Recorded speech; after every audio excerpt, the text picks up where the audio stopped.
What about my love? Wasn't it enough? Just let me know. And let's not just skate past what we're trying to say, Chris.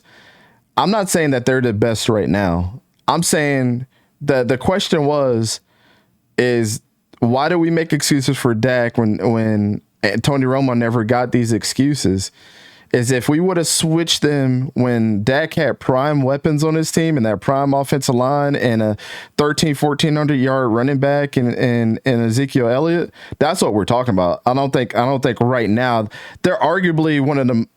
They have talent on that team. I don't think they're one of the best teams in the NFL, but I'm saying Justin Herbert, Joe Burrow, Patrick Mahomes, Jalen Hurts, prime time, when they had all that weapons on the team, they would have won the Super Bowl. I almost can guarantee you that. Because that offensive line would have allowed them to do so many different things.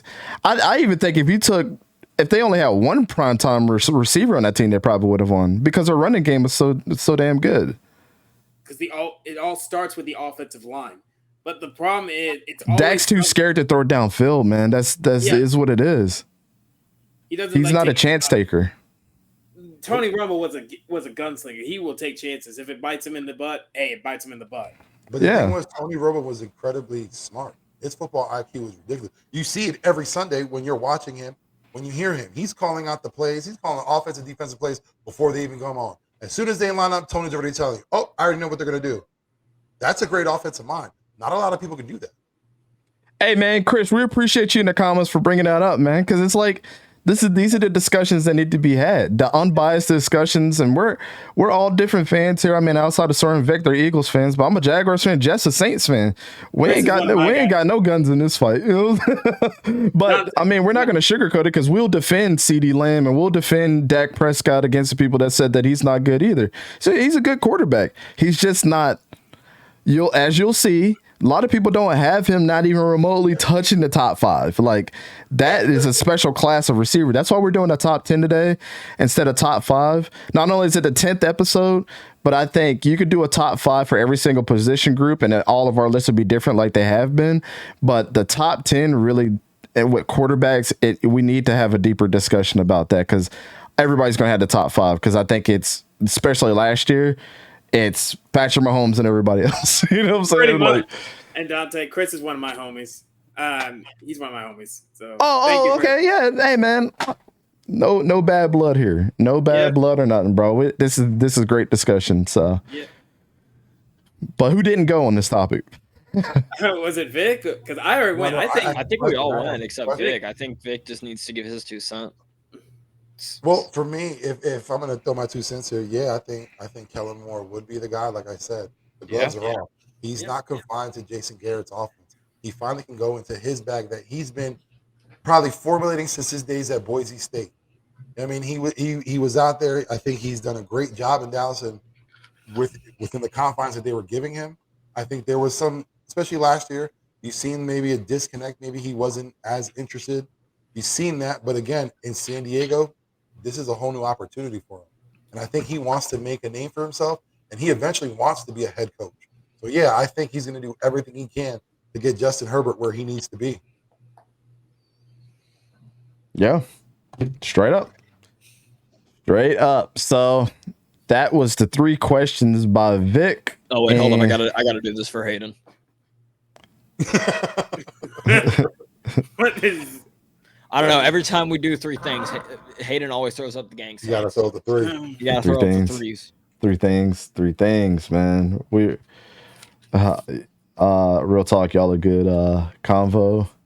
I slightly disagree. I think they give Dak a small pass on the media because he's a great fucking guy. He's a quarterback of color. Walter Payton Man of the Year, his story with his mom, etc. That is facts, though. That you cannot dispute that right there because that is completely facts, and I totally agree with that. I think that has a lot to do with why we give excuses for people, and that's just like the human side of us, which is, to be honest, is always a flaw when you talk about somebody's backstory. It just is. We tend to move the goalposts for people that have a great story and have done adversity in their life because it feels bad inside your core to root against that person, and it's hard to be critical of that person too. But at the end of the day, it's like separating work from home. Eventually you're going to come home and tell your wife about work when you know you probably shouldn't cross those two things, or, you know, to bring that stuff home. You had a real bad day at work and you bring it home with you and it just ruins your whole day. And you know, that's not fair to everybody in your household or to your family and stuff like that. But the thing is, we do the same thing when it comes to these players too. And that's why we're in this. It's like, you could be a great guy all you want to, but at the end of the day, we got to be honest with ourselves.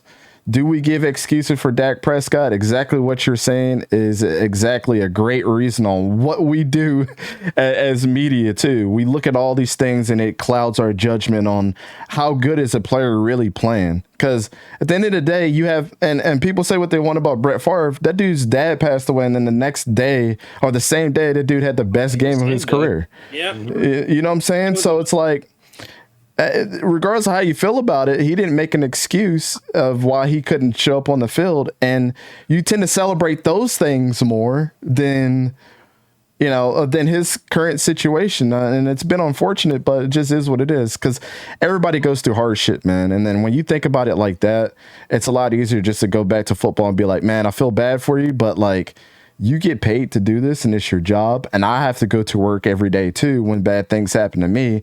And nobody makes an excuse at my job on why I can't perform. They never blame my personal life for that. So, you know, you gotta look at it in that aspect. But that's 1,000% I agree with this.